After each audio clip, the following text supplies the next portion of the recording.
So for everybody out there in Obsessed Land, we have the amazing Phillip DiBella with us. He is the founder of DiBella Coffee. I think everybody knows you, especially around these traps. Most people know who you are. But holy shit, you've done some incredible things. You truly are, after speaking with Ian on the phone today, he is literally the definition of a self-made man. Literally from nothing all the way up to the top. And we're not talking just a little bit to the top, but a global brand, which is incredible. So you're now a globally recognized entrepreneur and a thought leader in the coffee industry. And I want to talk to you a little bit about that a little bit later on. And your motto is be part of the change that you want to see in the world. And holy balls, you are speaking my language. That's exactly why we set up this whole Obsessed Hub, is for people that think like that. And I'm so grateful to have you here, Phillip. Thank you for joining us today. Thanks for having me, and congrats on what you're doing. It's fantastic. Oh, thank you. We think we're doing some pretty cool shit. Thanks for doing it. So, I mean, look, everybody knows about the coffee side of things, but not really. So I want you to, because it's a massive part of your life. It's huge. It's been, how long has it been in existence now? Well, DiBella started in 2002. So I started in 2002, and I was in the coffee business 9 years before that, used to roast coffee. So it's a journey, and a very rewarding journey, but it's impacted on a lot of people in a positive way. So yeah, it's been great. And you know, at 44, I'm now working on the next project, which will go live in the next 6 to 10 months, depending on what happens with the current state of affairs. But yeah, look, coffee's been very kind to me, and I was introduced to it by my parents at a very young age, when my dad used to tell me to get off my ass and put the coffee pot on for him. And you know, so I had this obsession with this beverage that used to unite people together, and you know, relatives come over 2 to 3 times a week, and the first thing that went on the table was coffee. You know, so it's pretty cool. It's been really kind to me. Yeah, oh, look, I mean, it's been very kind to me as well. I think most people agree. It's kind to me every day, actually. In all honesty, I actually gave up coffee 6 months ago, mainly because of my energy levels. I was literally like going through the roof, and I think I had to dial it back a bit because I was drinking something like 4 cups of coffee a day, and some people can handle it. I just couldn't. So terrible, right? Interviewing the coffee guru. No, so you're no good for the economy. I think we should cancel the interview. Oh, that's it. I'm out. What is this shit? No, but you get a hold of some high-grade coffee, some high-grade Arabicas or water decaf, which is the full flavoured taste, but without the caffeine buzz. So, you know, it'll knock that edge off, but it'll taste great. I'll take the advice. Nat, taking the notes? Make sure you got those notes down. What's it like? I mean, at the moment, because of everything that's going on, what's it like in the industry? What's going on? What's the vibe? Look, obviously, as we know, cafes, restaurants have had to get very adaptive very quickly, and a lot of them have pivoted to a takeaway model. Some have had to close because they can't go to that model. Nobody's coming out of this any better profitable, that's for sure. Everybody's taken a hit. Even those that are operating are barely covering costs or trying to keep staff employed. The industry is an amazing industry. I think it's one that's been taken for granted for many years. So this is probably a reset we needed. It would have been nice to have it over 3 years, not 3 months. Yeah. But I tell you, it just shows the remarkable people that work in this industry and the resilience behind them, because, you know, you've got owners out there doing things they never thought they would do. You know, you've got 5-star back in the kitchen cooking takeaway, so that they can keep staff employed and keep business operating. So the remarkable side of this is seeing how everybody comes together as a great human and really digs deep, and that is fantastic. And from the consumer, seeing the consumer, it's fantastic. It really is, and credit where credit's due. Yeah, and you know what? There's a nice creamery up the road in Newmarket. And as soon as this shit hit the fan, it was like, and it's a ghost town everywhere, but some of the cafes around here just closed. Just closed the doors, and that's fair call. I mean, you never know what's actually happening in people's businesses. But Alora, we were walking past and said, Chuck, because nobody knew that they were selling coffee. And I was like, you guys sell coffee, put some bloody signs up. And now we walk past there and it's packed. Yeah, and that is, you know, like, I mean, leverage off that. Have you got some stories of like people that you obviously speak to a lot of people in the industry, because I know that you're very switched on with the relationship side of things, which is probably why you've grown this to the level that you have. So what kind of things are people doing to pivot Yeah, look, we've seen, you know, one of the big differences is cafes actually now starting to serve grocery items. So selling breads and olives and, you know, oils and all the ingredients they would normally use in their kitchen. They're actually offering it for sale to clients. You know, we're getting, people got intuitive that, you know, that takeaway, so they moved their shop front to the front of their business. They've, you know, half closed the sliding door and set up a makeshift table with the cash register and trying to operate. But what's great to see is the community getting around it.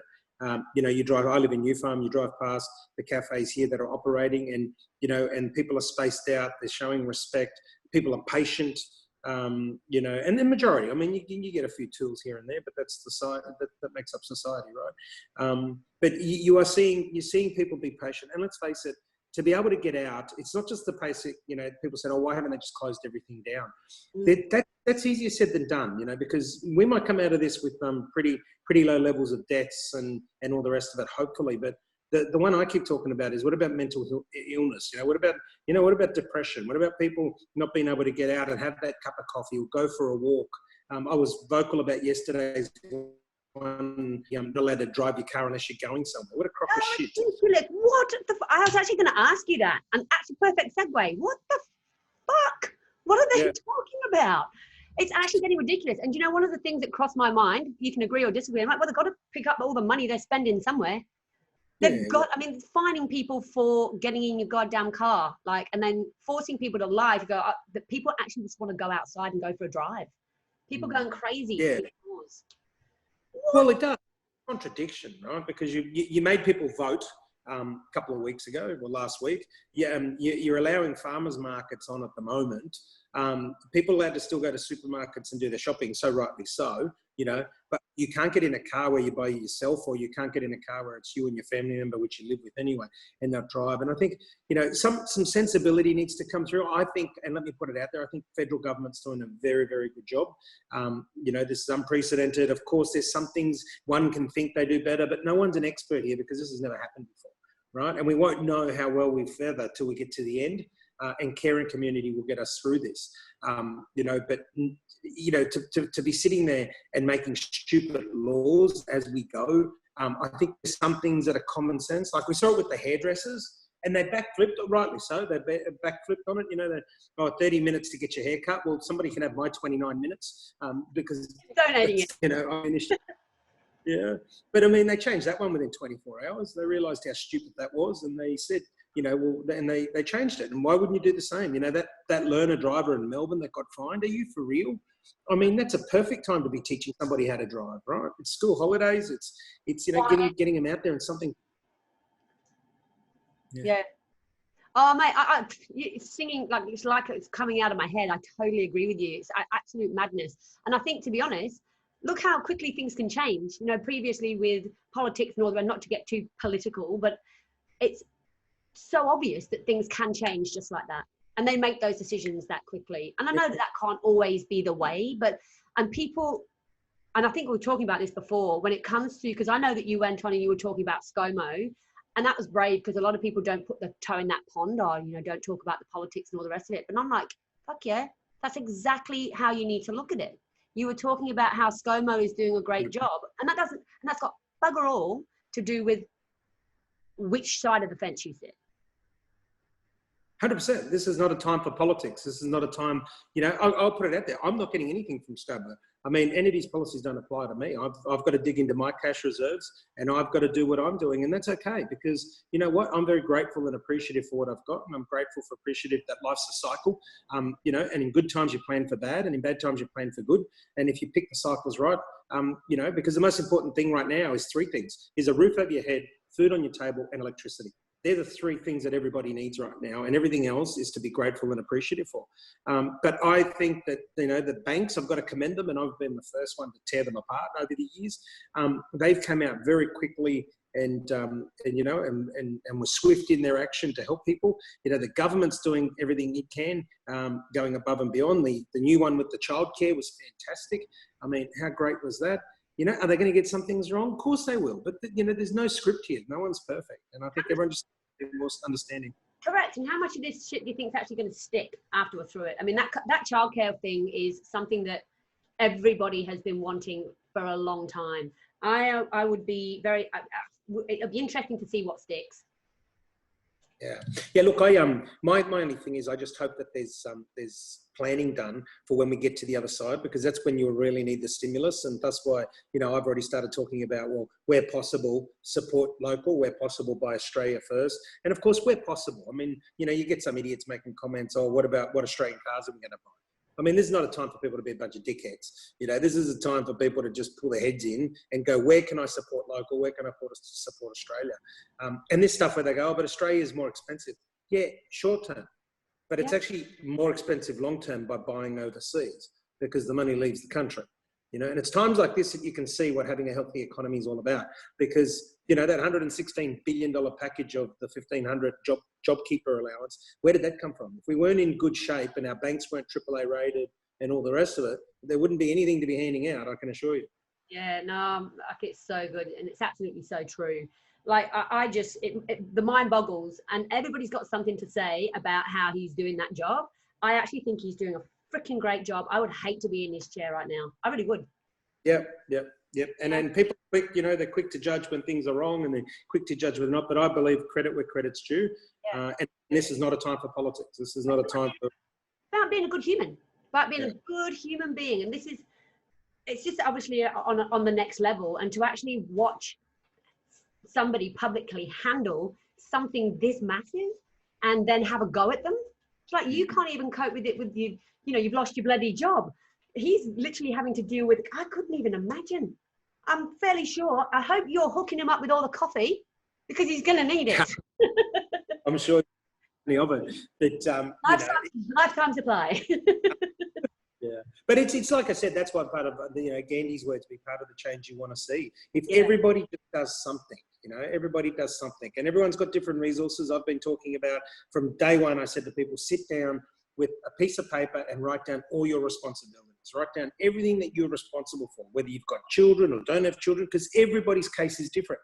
Everybody's situation is different. Sit down with a piece of paper, write down your responsibilities, and then get another piece of paper and write down your resources, because everyone has different resources, right? And start to draw a mud map of what you need in your life to be able to fulfill your responsibilities. Because single parents will have different responsibilities and resources to those that don't have children, to those that can simply move back at home with their parents versus paying rent, those that can't move out, that have to pay rent.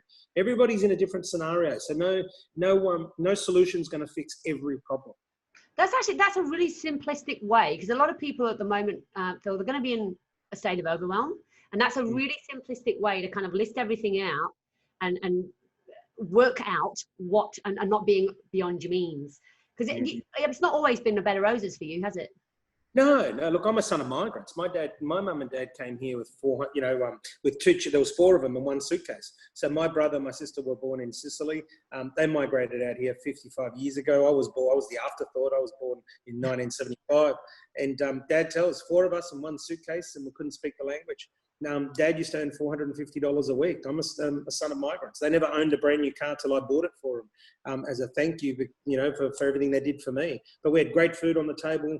We never went on holidays, but we had amazing moments, And what it comes down to, and I've been calling this a bit of a correction virus, is that it's going to bring everybody, well, hopefully brings everybody back to what they should be grateful and appreciative of. Because through my upbringing, I was brought up to, it was all about sitting around a table, enjoying times, eating food, making tomato sauce, all those movies you see about the Italians and the wogs and making wine. It's all true. Yeah. That's what taught unity. That's what taught skills. I mean, I've got a 12-year-old and a 10-year-old, and I'm starting to teach them now. I said to them, you can't teach you how to cut grass because we don't have any in good wog style. But I said, I'm going to teach you how to clean a toilet, wash a bath, wash dishes, cook an egg. And that's what we've been doing the last couple of weeks, is really getting back to basics and showing our children the core life skills and making the most of the resources that are available. I actually feel like we've come full circle. It's almost like I've gone back to my childhood, but even my parents' childhoods, where everything was a lot more basic, and it's a relief. And that's what I felt in my life a couple of days ago. Like, I don't want it to go back. I actually really enjoying this simplicity. My husband built a bloody axe throwing wall. Did you see that? The axe throwing wall, like, wow. And get to be like, like Vikings, and like having good quality time, like, together. and the cooking and all that kind of jazz. And people are being nicer. Yeah. I don't find a lot of people being dicks, but I find that a lot of people, like you, I'm connecting with people that I would never have connected with before. Yeah. And reaching out. Of course. Yeah, well, people are talking to each other. You know, one lady wanted to tell me which way was the right way to walk back and was wrong. I found that quite amusing. You know, people are generally a lot nicer than they're helping each other. Look, I think most people's intentions are always good. I find that it's when they get caught up in their own little world, or they think there's an opportunity to gain over somebody else that they change who they are and what they believe in. I think, you know, so when the 2011 floods happened, and then, you know, in December we saw what was happening with the fires. Everyone dug deep. The toilet paper fiasco was an embarrassment, ridiculous. You know, yeah. World embarrassment. That's what. Well, that went global. I mean, you should have seen my relatives in Italy were on the phone and saying, "Why, you can't jump in the shower to clean your bum? You know, you guys are going to punch each other up over toilet paper. Why don't you just get in the shower and wash your bum?" You know, like, that was a laughing stock of the world, I think, seeing people punch each other. Oh, it's so funny. I feel like we're all on an even playing field. Like, it's not us versus them at the moment, and that's, I think, probably why people like yourself and me have the same view of, like, it's us. I try not to judge too much anyway, but like looking at ScoMo and saying, oh, you're effing it up. And I think that it's like we're all on an even playing field. There's bloody Boris, what's his name? Yeah, just when he dies, yeah, he's not doing good. And at this point in time, it's a message that we are all human beings, and we are all just having an experience, and all at different levels and different energies. And, you know, at the end of the day, we are all just human. And that's the thing, like, it makes it so we can reach out to each other. Nobody's untouchable. No, and what's the alternative? I mean, you know, it's like people talking about, you know, well, I'm stressed, I've got anxiety. Well, this is the time to start to learn how to deal with anxiety and stress. I mean, it's funny. I saw a local cafe the other day down at Newstead, and there was plenty of space. There was a little takeaway, and then there was a park, and there was probably about a group of 6 or 7 people. The youngest would have been in their 70s, and they were all spread out apart. You know, they were at least 2 to 3 meters apart, and they were just so relaxed. And it was actually quite peaceful watching them. And I looked over, and I like to sort of analyze my surroundings. I like to, you know, look around and then analyze and think about things. And I went, these guys have been through hardships. You know, age brings wisdom. So the older you are, the more wiser you are because of the experiences you've had. You know, these people have been through droughts, fires, some of them wars, you know, being a refugee. They've been through all sorts of stuff. They're not going to let some pissy little virus to them or get anxious about it, because you know what, they've seen worse, they've experienced worse. And so one thing I've taken from that is I'm teaching my 10 and 12-year-old that, guess what, life is a journey, and life is going to be full of ups and downs, and it's going to be full of curveballs, and how you deal with those curveballs is going to be the human you become at the other end. Yeah. Oh God, I love that. I'll make sure I'll play this recording back to my kids when I go home. I'm very similar to you. I have the same type of energy with my kids as well. So hopefully they're going to be I don't treat them like children. I treat them like humans, as opposed to kids, you know, people. They're people. So, oh my God, I love it. Can you tell me, I've written it down. Look at me go. Can you tell me some stuff? Tell me something. So like your charity work, because you've done a fair amount of charity work. And one in particular I want to talk about was the fight. Yes. That was a great idea. What was that all about? Look, it had a couple of meanings to it. I've known, obviously, Ian Jacobs for a long time. He's an amazing human, you know, triple world champion, you know, fastest knockout in the world in kickboxing, still holds that world record. And we've trained together for years and been good friends. And I was very, very overweight. So one of the downsides of getting stuck into business is I put on a lot of weight, and I mean a lot of weight, like 75 kilos heavier. So more than what you would weigh, much more than what you would weigh. Well, you look incredible. But and so that we always talked about, you know, and I've always had boxing fights and stuff, even as a really big boy. So I was quite mentally strong and you know, and quite fit for somebody very overweight. But we always talked about, love to one day have this, what he calls the world champion experience, and actually, you know, train like a world champion without dying of a heart attack, and getting in and having a fight at a level with somebody with so much experience that's going to push you as hard as you can go. You know, because obviously I'm not at Ian's level, but I was hired an amateur. So I was able to push myself as hard as I could in a very safe environment.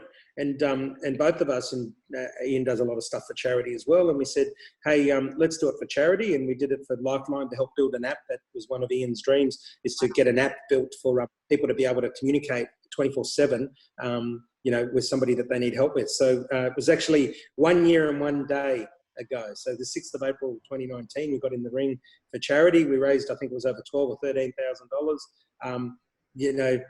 Ian doesn't like to say this, but he woke up with a black eye the next day. So that's my claim to fame. Wait, what did he wake up with? Because that cut out. Say it again.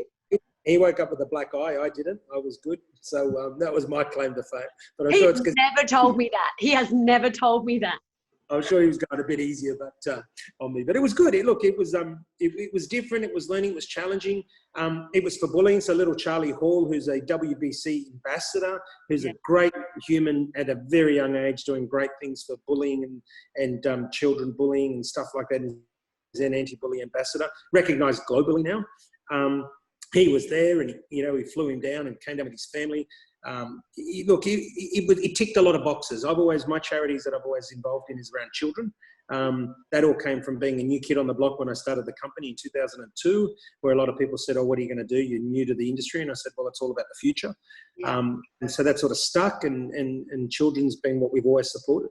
I love it. Can I, on that, because I know I've actually watched that journey. I've trained with him myself. He is an epic human being. I treasure him as a very dear friend as well. So I watched what he did with Charlie and you guys and everything else.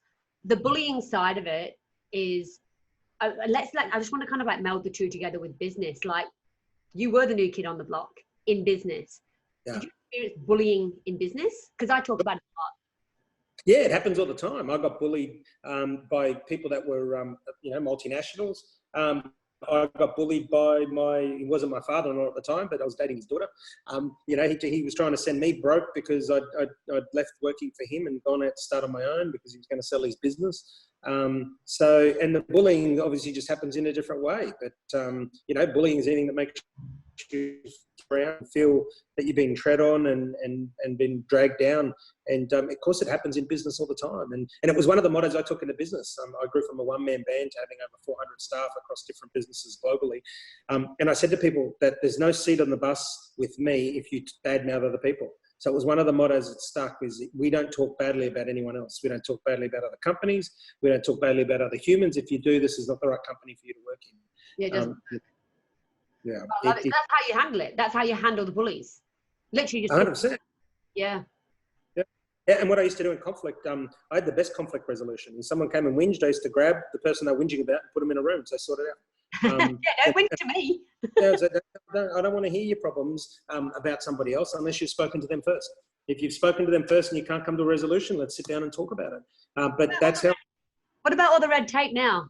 Do you reckon do you still do that today?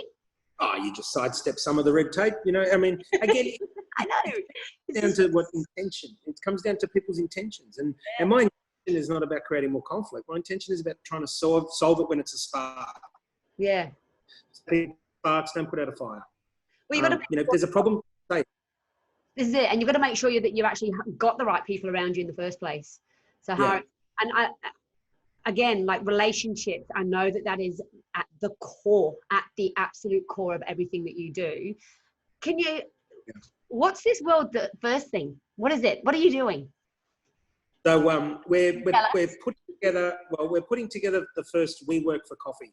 And then it'll be A to Z. So it'll be from right back from sourcing and working direct with farmers with importing coffee, which is done on, each of these businesses have been done on their own, but no one's ever brought it together under the one roof. So we'll be doing that.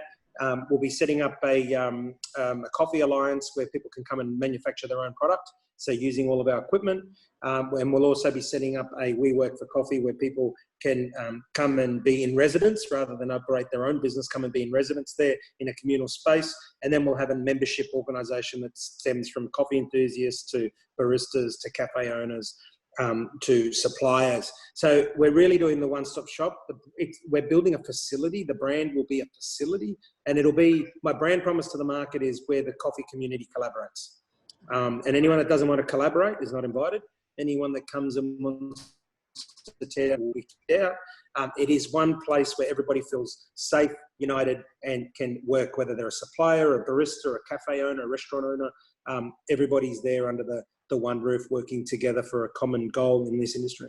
Yes, this emoji, because that's what it's about. And everybody's perceiving everybody as competitors. You're not. You're all for the greater good. It's one community. Correct. And that's what we're building, and that's what I want to build. I absolutely love it. Have you ever collaborated with a competitor before? Yeah, of course we have. I've passed customers on to competitors. I built Elixir Coffee in Brisbane. Some people wouldn't know that. Did you? I did not know that.